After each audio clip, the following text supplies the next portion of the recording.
Welcome to the Podcast by ARMY podcast, where we talk about BTS, ARMY, fandom, and research. We are your co-hosts, Dr. Kate Ringland. And Jhertau Her, a university researcher. Hey.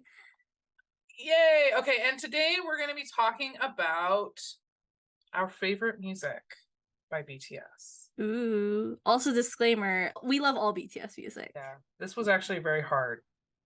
These are just we're both doing 3 songs, so these are just 6 songs we can talk about very well. But we love all we could sit here and talk about their entire discography for hours. Actual hours. I don't know how long we just spent trying to plan this episode so that we wouldn't be talking for hours, I think was the whole thing in and of itself. So here we are. Very much. But here we are. Yeah. So Kate, start us off. Yeah, so I'm going to start us off with the natural choice for number 1, which is Spring Day. And I am going to talk about this from my own personal perspective. So I'm not, just as a disclaimer, I'm not going to talk about the other historical events that have been linked with this song. I definitely recommend you Google it. There's been a lot of really cool videos and articles written from other ARMY about interpretations of this song. So that's my disclaimer there.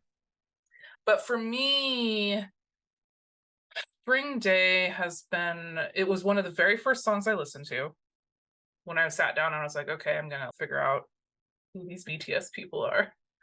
It was one of the first songs I listened to, and it really cemented myself as a fan of their music. So there's that it's one of my gateway drugs to BTS. I don't know. And for me, people talk about it as being very sad, which I agree. It's very emotional. But I don't know. I think I'm at a point in my life where I've lived through many seasons. And I've had many instances of close friends and people that I've had deep connections with for those seasons. And then now those seasons have passed and we're no longer connected in that way. And so for me, this song really hit me in a very personal way, in that I think about those people when I hear this song. And instead of being sad, I tend to be very grateful for those people that were there for me during those times when I needed them. And I don't know, for me, the song becomes a gentle reminder that, here we are, we're in this time and space, things change, people change, but we can be grateful and hold those people in our hearts while still embracing the change that happens in life. And I think that me 20 years ago would have been much more upset by this idea, and that me now is much more zen about it. Anyway, that's my intro to Spring Day, my personal take. Wow. I really agree with you, though, on the concept of friendship lasting for a season, and then you go on with your life, and the memories that you have with those people remain. I don't know. I think as I get older, I'm more okay with that fact. When I was younger, definitely, 15, 16, I was terrified that everyone around me would leave and then I would have no friends. Mm-hmm. But as I get older, it's very much that you make new friends, you meet new people, and everyone, I don't know, I think I heard this somewhere, I don't remember where, but it's who you are as a person. You were made up of all the people who have loved you. Yeah. And it's good to, this song, Spring Day, is a very good way of thinking about that, especially of how BTS love us as well, and how we carry kind of their love and their message into the world. Yeah. What do you think about that, Kate? Yeah, no, I totally agree. And I think that, so for me, listening to this song, I come to that kind of peaceful place of almost meditative gratitude, in that I can actually sit and think of like all the people that have come to me in my life, whether they're still here or not, and the ways in which that they have both given me love but also shaped me as a person and really made me who I am today. And it's interesting because it doesn't have to be super deep relationships either. It can just be people in passing, like the people that have ended up shaping my career path, whether they meant to or not. Like I had one professor when I was going to community college. I had a professor who like had one conversation with me, and that really changed the trajectory of my university experience and ended up putting me on the trajectory to where I am now as a professor. And it was just like one conversation where they had pulled me aside and said, hey, have you thought about? And so I think about those people and how they've touched my life and shown me care and love in ways that don't necessarily translate to like deep, meaningful relationships, but have still had that kind of impact on my life. And I feel that way a lot too about some of the people that I have met in army spaces, like on Twitter and other places where we don't necessarily have deep personal relationships. We don't know who we are to each other, right? Some people, I don't even know what country they live in, but we still have those small moments of like connection, and in that has really shaped and changed my trajectory and who I am now, especially post 2020. Yeah.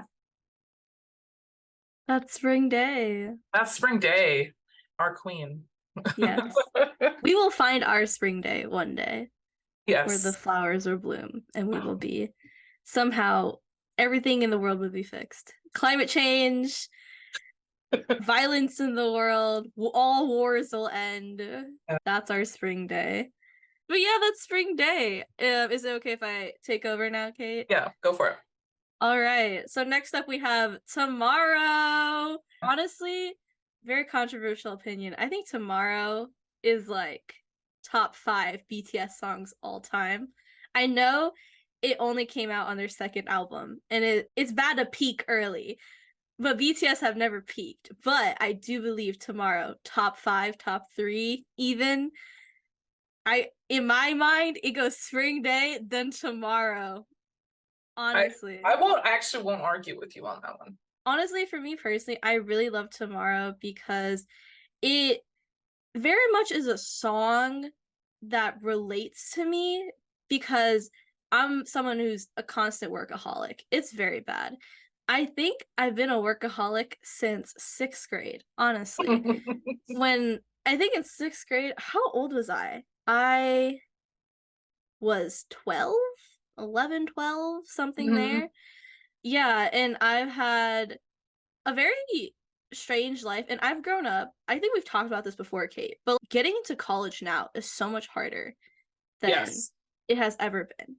And I remember when I first listened to a song, I first listened to BTS. I got into BTS around in 2020. And when I first listened to the song, it was like in the midst of lockdown.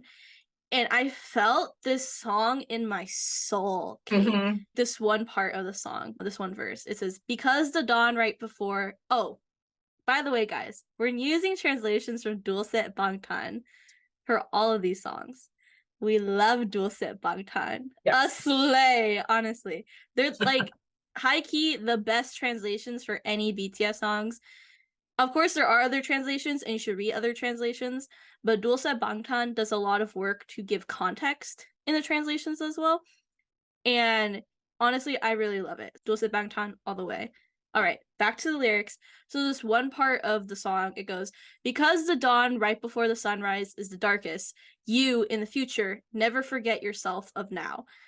Wherever you're standing right now, you're just taking a short break. Don't give up, you know it.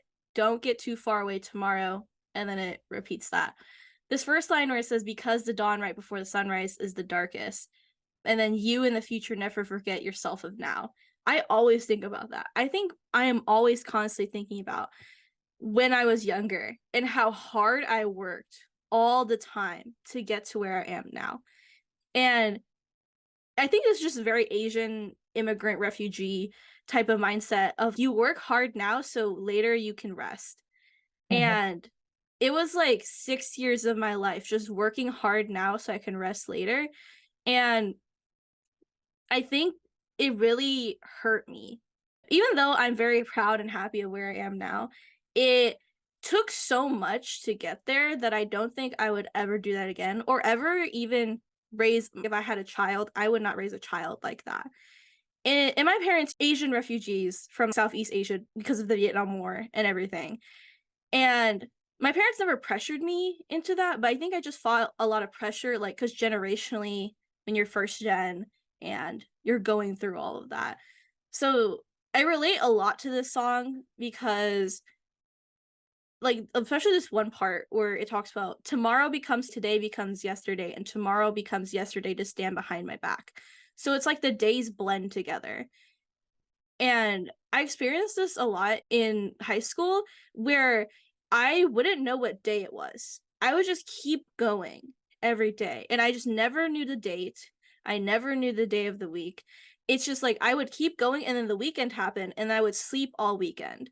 So I would come home after Friday.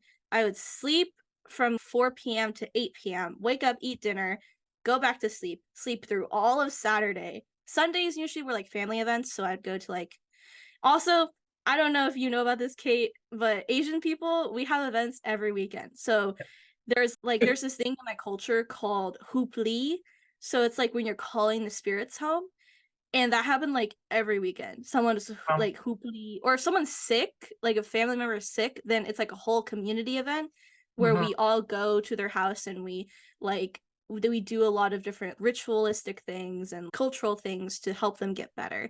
And it's that was like my all my months just blended together. I think there was a certain point in my time where I think for like half of January, I didn't even know it was January yet because I was like so stuck in this the grind. Wow. But oh my god, it's so bad. If you're a high school student and you're listening to this, do not give up your entire life to academics. It's not worth it. Go to bed at a reasonable time. Sleep. Sleep. I think every night in high school I slept at 11 or 12 and then I would wake up at 6. See, it's funny because when I was in high school, I was up till 3 or 4 every night, and then I would get up at 6, 5 or 6 for school. But I was not doing it for schoolwork. Yeah, I don't know. I like there was this one time I pulled an all-nighter and I felt so bad afterwards. I made a promise to myself. This was 8th grade for advanced science class. And that class was so hard for no reason. I was an 8th grader, by the way, like That's 14. wild. Wild. Yeah. I've talked about this before in our Patreon exclusive where we read over the email I sent Oh, you. that's right. Yeah. Yeah. Yeah. But I was one of those kids who was set on a path for academic greatness or whatever. And too stressful, too hard. Just go to community college, save money, then transfer. Good enough. Yeah. But when it comes to Tomorrow, the song, I relate so heavily to the song. Whenever we listen to the song, I get very emotional. We've talked about this before in our Jungkook episode, I believe. But it's like these songs are very emotionally charged for me. So even though this song in particular is not on my top Spotify listens or whatever, it's Mhm. still a song I gravitate to the most because I feel like I see so much of myself in this song. And just knowing like what BTS went through during this time as well to make this song, it Mhm. feels so powerful just to be able to listen to it and have the ability to exist with it. Yeah. Any final thoughts about this song, Kate?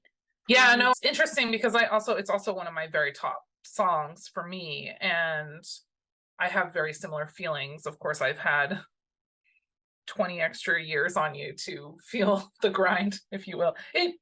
The grind. I, Kate's the I'm not going to be grind. like, the future is bleak for you because I also worked very hard and I am still working hard and it keeps going. But it's fine. No, I'm actually finding a balance now intentionally. So that's good. But no, this song actually, it's funny because I think on my academic Twitter account, I made a whole thread of BTS songs that represent the different phases of grad school and like getting your PhD.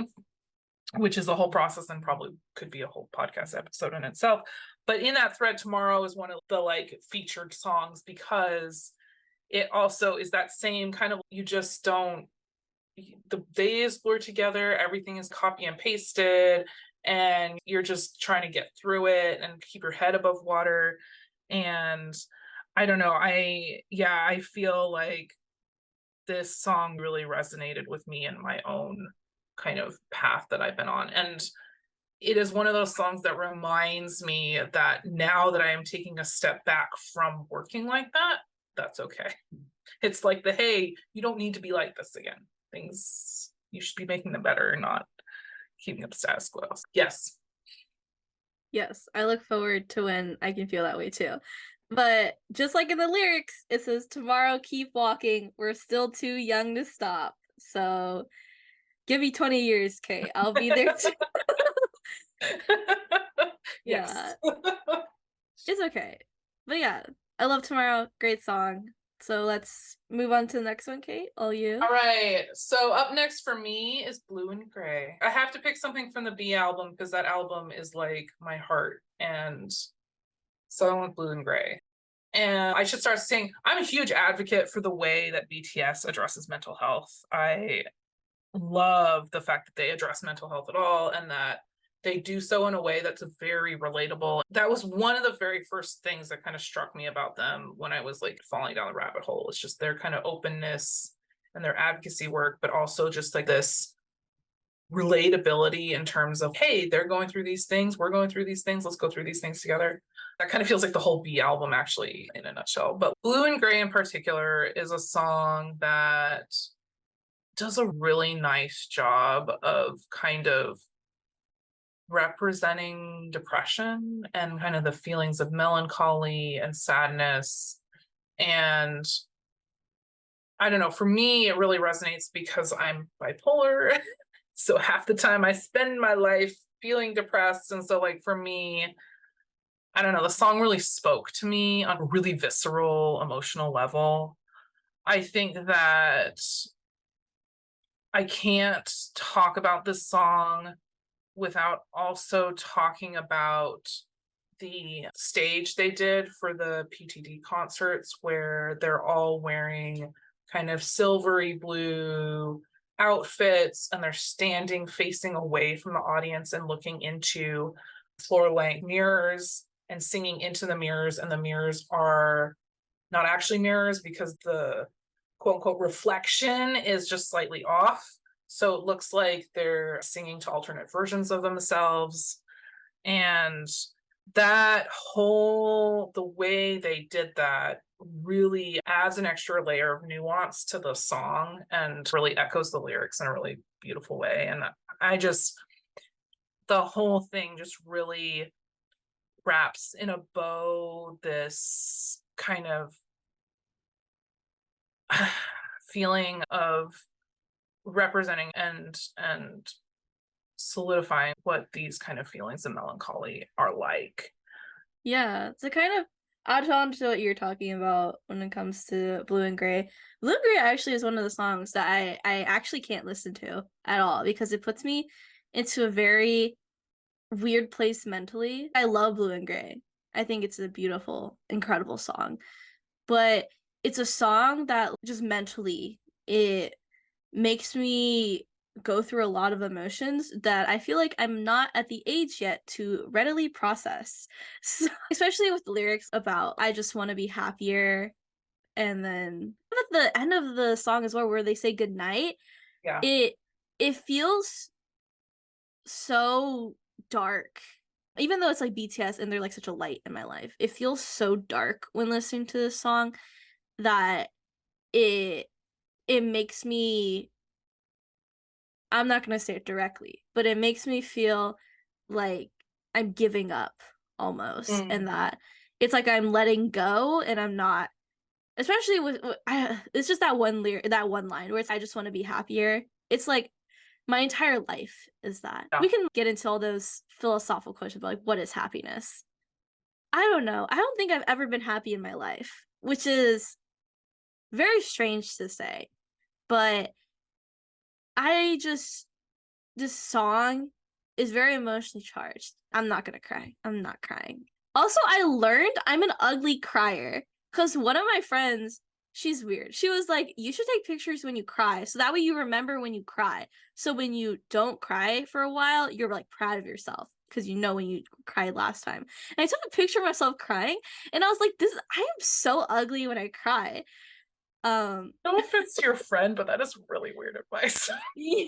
I don't know. We're all just coping with life. Well, we are truly all just coping. I purposely cry. I don't know. Actually, right now for me, it's been a couple of weeks and I'm like, might be time to cry again. I purposely make myself, I'll watch something really sad or I'll listen to a sad song or something and purposely make myself cry to release the tension. Because yeah, I'm just like sad all the time. So it helps.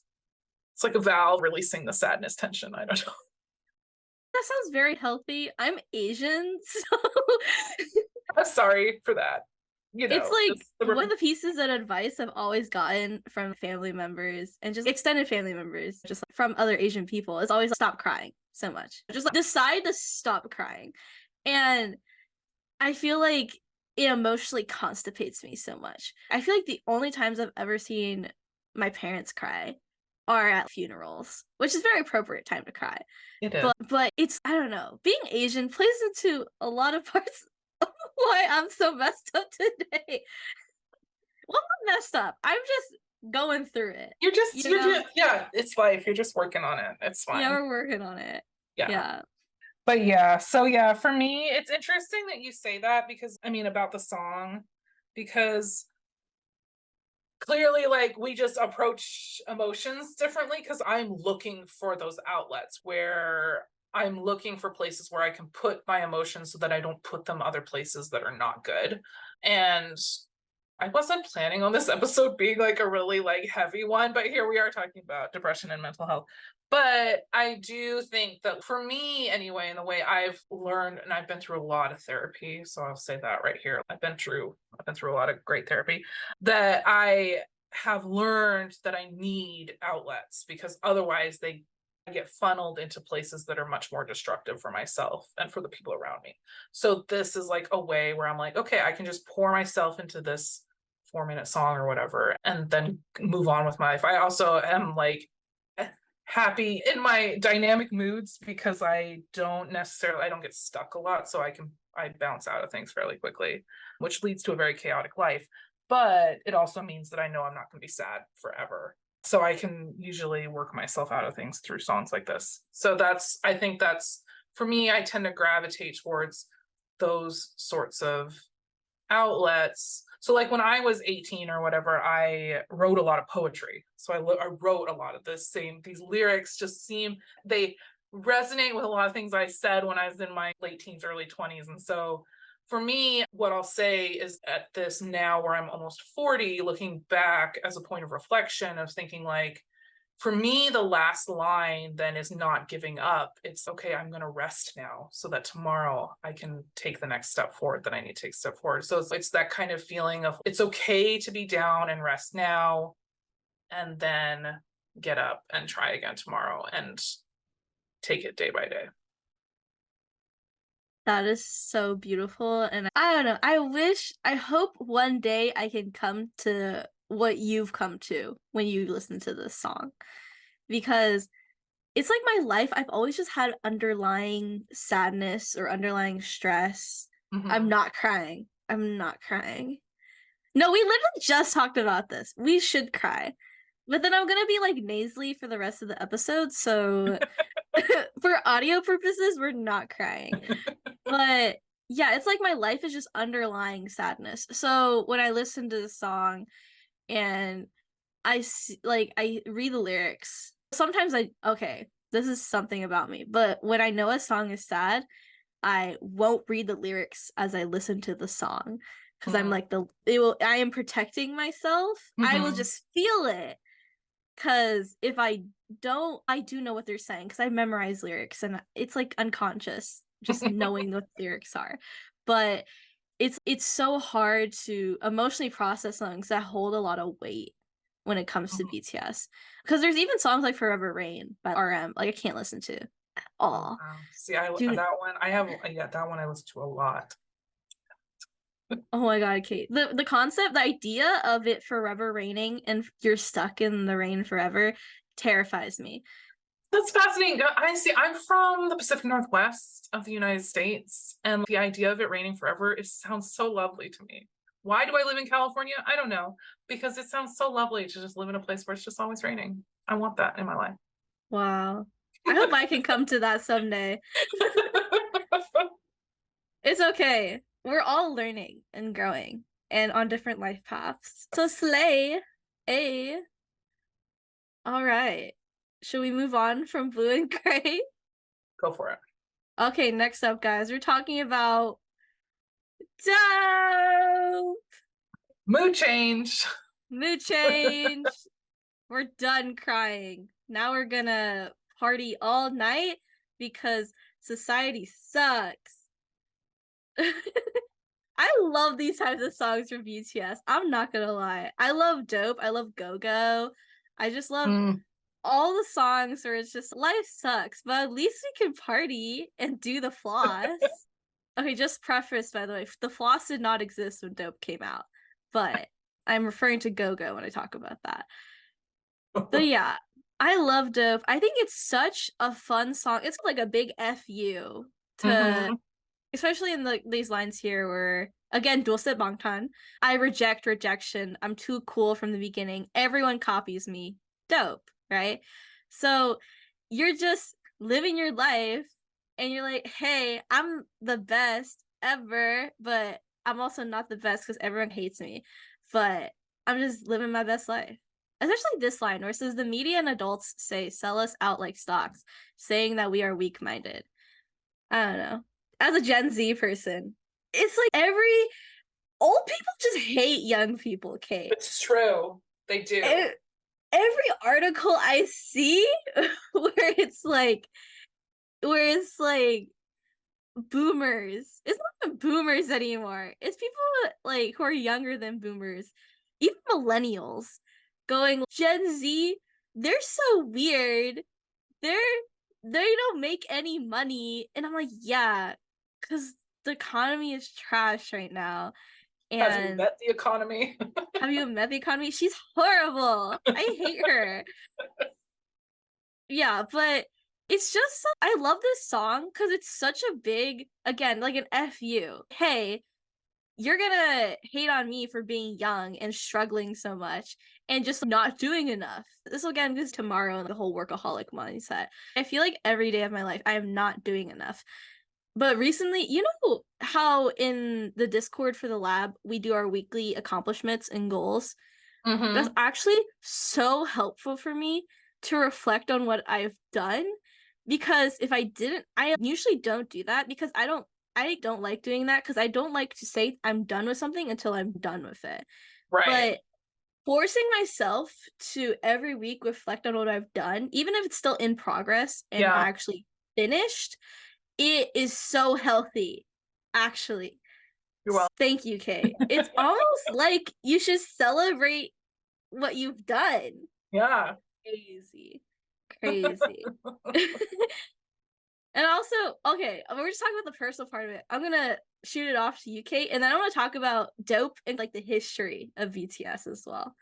Oh, okay. For me, yeah, no, I agree with everything you just said.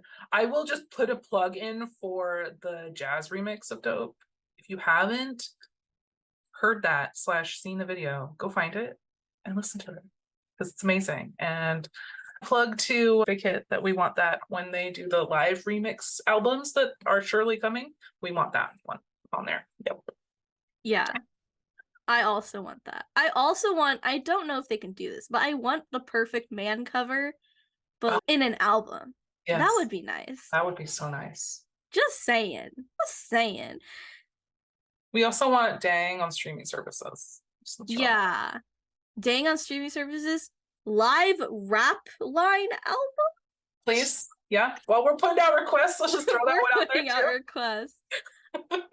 That would be so sick. But anyway, yes. Is there anything else you want to add, Kate?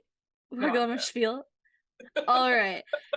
To talk about BTS and dope in the history of BTS. Oh my god. I love talking about this because I have so much knowledge in this. But a lot of people. Okay, Kate, what year would you say BTS hit it big? I guess it depends on what your definition of big means. They were pretty like substantively popular kind of from the get-go, weren't they? Yeah. But what year would you say is the year? I have no idea. What? Okay, Kate's better at this because she has more nuance when answering this question. Sorry, my inner professor is coming out, and I'm like, I need more. You gotta give me something more to work with here. Okay, so however, 2020 is when BTS hit globally. I know. 2017, BTS expanded to America. Yes. 2015, when BTS released Dope and I Need You, is when they get popular in fandom.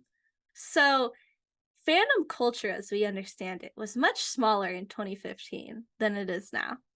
Now, people literally give fanfic recommendations on TikToks with their real life face in the video, which terrifies So me. much. People are talking about ABO fanfiction on TikTok with their face right there and being like, guys, this is my favorite things I've read this week. And they just skip it. And that is terrifying to me. That is so terrifying. In 2015, I could not imagine someone doing that. I don't have any frame of reference of someone doing that. It's shameful, almost. It's a choice. Yeah, so that's what we're talking about when we're talking about 2015 fandom. And just Dope was an entity on its own. It existed in fandom. I can't go back and find these. I've tried. But there are vines with Dope edited to it. And this was when short form video edits started to pop off because of Vine. Before this, if you didn't edit a song so let's say you're editing an AMV, an anime music video. If you cut the song short and didn't edit it to the entire song, you were seen as a lazy editor. Because you didn't edit to the entire song. Wow. So Vine was what revolutionized this short form content. When it comes to fan edits. Dope was a part of that. And so was Fire as well from Young Forever. But Dope was like the first setting of that. And I really feel like 2015 and with Dope and just like BTS's music, that was when K-pop started to really form on Tumblr and fandom spaces, especially in America. Dope both has a very personal, I love Dope, but also Dope historically. Oh, I love talking about Dope historically. Because there's so many armies who wouldn't think of Dope being like that first stepping stone. Not the first step. It's like there's multiple stepping stones going on, right? But Dope was like the first stepping stone of BTS coming into fandom internationally. It wasn't like full on international, but that is when like fandom culture, like I very much separate stan Twitter culture from fandom culture, because fandom culture is much deeper and has a longer history than anything stan Twitter has ever been involved in. Understanding like how BTS have a place in that, even before BTS were seen as like big, right? This was like before Blood, Sweat, and Tears, before DNA, before all of that. Dope was where that kind of began, because editors in fan spaces would use Dope. You can see AMVs from that time, FMVs from that time. There's this one thing called a MAP, which is a multi-animator project by Ninja Owo, who is really big in the fan animator space. And they made this project around Dope, the song. And it's multi-fandom. And it really goes to show that Dope was that first initial stepping stone for BTS to be solidified in fandom, like the culture in the space. There's also a fanfic that was a big part of that too, but we won't talk about that here. We'll save that for our special episode later. All right, Kate, let's move. So I have up next is Bapse. Bapse. This is also one of my top songs. It was another one that I discovered very early in my kind of dive into BTS. And it resonated, shall we say, with my life. I was on the job market, struggling to get hired literally anywhere when I listened to this song first, and I felt it in my core.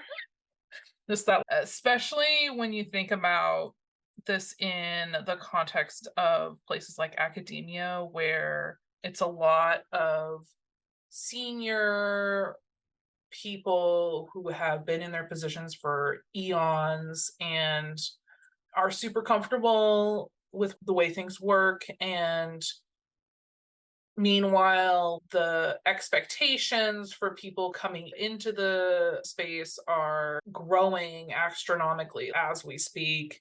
And then the senior people going, what's the problem? Why aren't you doing X, Y, and Z the way we did, kind of thing. So facing that mountain in my career while listening to this song, it really resonated. Yeah. I also love this song because it's one that I have used with my kids as like a, here's this fun song, but also here's some important life lessons for you for when you're older. So I've been like, part of my BTS parenting agenda here has included this music. And then we got to look up the different kinds of birds because they talk about storks and crow tits and all that. So we actually got to go look up different birds. And that was a whole fun thing, talking about like the different morphologies of animals. Anyway, that's enough. But yeah, no, this song, like, I don't know, it's just, to me, it's really fascinating from an audience perspective and someone who just looks at, if you look at like the choreography for the song is very suggestive and very intense. And it's fascinating to me if you actually then read the lyrics that go with it and how the choreography sucks you in and brings you into the song. And then the message itself is very political and very pointed, shall we say. And it actually is in line. We're talking about some of the stuff with Dope about this. It's a lot of the older generations of folks just not understanding the hardships they have left for the newer generations. And speaking for myself as a millennial, we got screwed by the way we were brought up to believe we were going to be able to have certain things, and none of those things actually exist anymore for us. And we're just saddled with student loans and jobs that don't pay enough for us to be able to afford housing. Yeah, so this song just super relevant. And it's one of those ones where I also just love the lyrics in terms of the way BTS talks about these really pointed political things without saying it out loud. There's a lot of metaphor and there's a lot of poetry in it, and just the way that things are expressed in this very underhanded way when they're saying some really pointed things about the current state of the world. Yeah, I really agree with what you're talking about. And seeing BTS, they're always so subtle whenever they talk about things. But you see it, and when you recognize it, you're like, ah, Yeah. you get me. It's like this whole part, like the "Are you kidding? You must be kidding me" part of the song, where it's like saying that's my fault, that this is fair, that this is justice. It's like them echoing what a lot of these older generations talk about when they talk about, oh, the economy is this way just because things out of our control. No, that's not right. That's not true. You purposely did all of these things to benefit yourself, and then you're gonna die in 20 years and then leave it all for us to deal with. Or for some reason they think they're gonna live forever and they'll have all this forever. And it's like, no, you're gonna die. I really relate to this, especially as a younger person coming into the job market and into academia. My generation is blamed for so many things. You know, the rise of TikTok. And TikTok is a Chinese spyware thing, blah, blah, blah, blah, blah. And there is truth that TikTok does monitor a lot of data. But using all of this xenophobia and blaming Gen Z, the TikToker generation and whatever, and saying, oh, Gen Z isn't smart at all because they're so busy on social media and blah, blah, blah, blah, blah. And it's, bro, I can be an intelligent person and still look at TikTok every once in a while. I don't know. There's too many terms nowadays. I feel like it's thrown up at people, or brain rot, or talking attention span. And there's truth behind a lot of those things. But there also is this larger message from the media itself that's trying to paint younger people. And they are to blame as to why they are the way they are. When I was younger, I saw this happening with millennials too, because millennials are seen as, guys are going to change the world with your activism and Right, stuff like that, right? Because that's around the time gay marriage was legalized, and then there was right. like a bunch of other conversations going on at the time. I think 2018 was like the year of women in Congress. And that was like Yeah, a lot of millennials were the pushing power behind a lot of women getting voted into Congress that year. right. And it's so frustrating because it's constantly the media and just older people in general are trying to blame younger people for the circumstances that they're in, when really the circumstances are a result of what the older people have done. And you're just constantly stuck in this cycle. So, really, at the end of the day, how do you solve that? No answers from us. No answer. We Just got none. We have no zero answers. answers. We are stuck in it. But the song, good representation of that. Very good representation. That's why we love BTS. Voice of a Right. generation. For That's right. real. Voice of multiple generations, apparently. Yeah. It's giving Nobel Peace Prize winner. I'm gonna keep saying it until it happens, honestly. All right, so next song that's coming up. We all love it. We all know it. It's On. Yeah. We picked some good songs today. We did. I feel like we could do another episode of this Yeah, and we pick probably could. completely different songs. Yeah, I think you're right. We'll come back. We'll Yeah. talk about more songs. But yeah, here's On. Fun fact, I actually talked about On in my college application, I believe, to Princeton or Yale. One of those two. Yeah, I didn't get in though, but So I did talk about it in my college applications. I was really proud of being an Army, and I really wanted to exhibit that in my applications, which people around me disagreed. They're like, maybe you should talk about something else. They're like, you're part of student government, you should talk about that more. And I'm like, no, I want to talk about BTS because it's important to me. So I'm going to talk about BTS. So anyway, we have that going on. But yeah, we have On. I love On. One of my favorite all-time BTS songs. Because I feel like there's a lot of songs in BTS's discography that can represent their triumph, kind of how they've overcome things. There's like Mic Drop, right? Literal mic drop. There's Idol, right? Embracing who they are as like idols and as Korean people as well. But On, I feel, is in a culmination of just all of that. And it's just triumph and overcoming. And that's what I need to hear in my life. There's this one particular part of On where it's like, to remain sane, one must go insane. Yes. And I throw all of myself into this two-sided world, and the beautiful prison I walked into my own. Find me, and I'm gonna live with you. It's just, you are like, BTS have gone through so much, and I feel like I've gone through so much in my life as well. And just being able to exude all the energy that comes with going through so much pressure and being able to have this moment of kind of freedom and triumph and release is so powerful. And additionally to those lyrics, there's also this lyrics where it's bring it, bring the pain. Oh yeah. Yeah. And it's just, there's so much pain in life, but instead of cowering from that, BTS are very much, hey, bring it. We can take it now. I hope I get to a point in my life where I'm strong enough that I can just say, like, pain will come towards me, but I can take it, and that's okay. But we're not there yet, but we're working. Hey. Work in progress. That's all we ask for. Yes. What about you, Kate, though? How do you feel about On? This is also one of my top songs. I'm not even gonna say a number because honestly that would get out of hand. But I listen to this song a lot. And It's interesting because I read the song a couple of different ways. There's obviously the kind of what you were just talking about of just life coming at you and just getting through it and bring it on because I'm just like, I'm going to keep fighting this, right?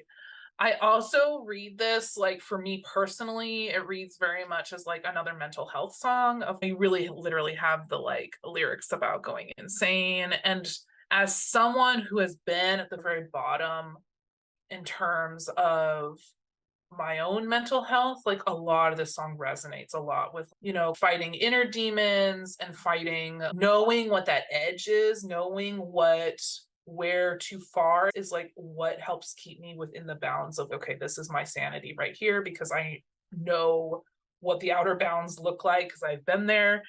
So a lot of this song actually resonates for me on that level. So for me, reading this is I have been to the precipice and I know how to fight and keep putting one foot in front of the other because I have been there and I know what coming back from that looks like. Yeah, I feel that too. It's from the mental health perspective, this song is very much about pushing forward and moving forward as well. And also historical context of the song as well. This song, I think, needs justice because on its promotional period was cut off because of lockdown, and the entire Map of the Soul 7 tour was canceled. And I always think about this song, how it's so triumphant, but its triumph was cut short. Yeah. And I remember I was at the PTD and LA day one at SoFi Stadium. We were both there. Yeah. When BTS came on stage and did On, I cried. Oh my God. The emotions, Kate. Yeah. Yeah.